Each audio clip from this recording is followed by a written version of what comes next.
Hey, I'm Dr. Gregg with Align Wellness Center, and today I want to talk with you about carpal tunnel syndrome, or what might not be carpal tunnel syndrome. I'm a chiropractor here in Northbrook, Illinois, and on our channel we help people to understand health conditions, what they are, what they can do about it on their own, and when to seek help and what help should look like. This month we're talking about carpal tunnel syndrome.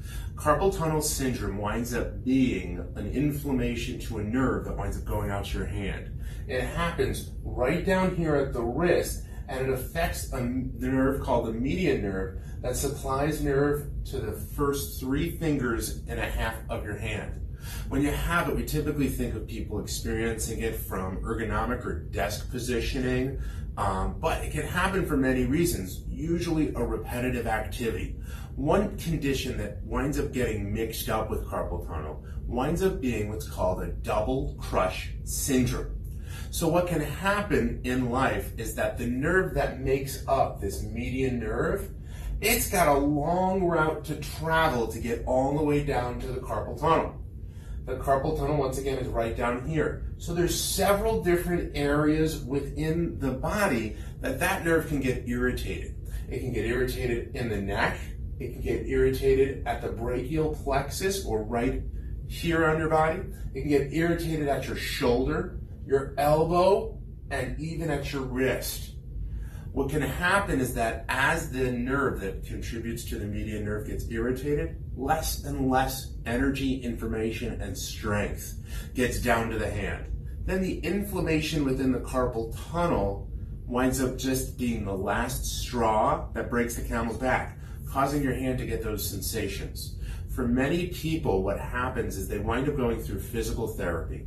They wind up doing at-home work and wearing braces, or changing their desk space. They even may go through a surgery, a carpal tunnel release, and they still don't get relief.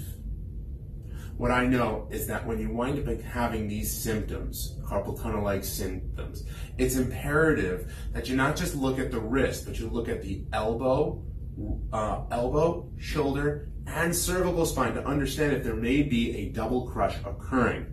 If you have it in both hands, you have to. The primary person that winds up looking at these and helping for you to determine if there's anything going on related to a double crush would wind up being your chiropractor.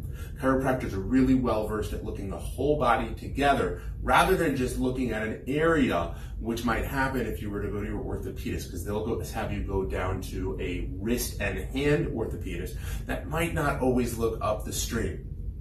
If you or someone you know has had problems with carpal tunnel or carpal tunnel-like syndromes, please be sure to share this video with them so that they can know all the answers, all the choices, and really what's going on. Once again, I'm Dr. Gregg with Align Wellness Center, and thank you for letting me be a part of your health.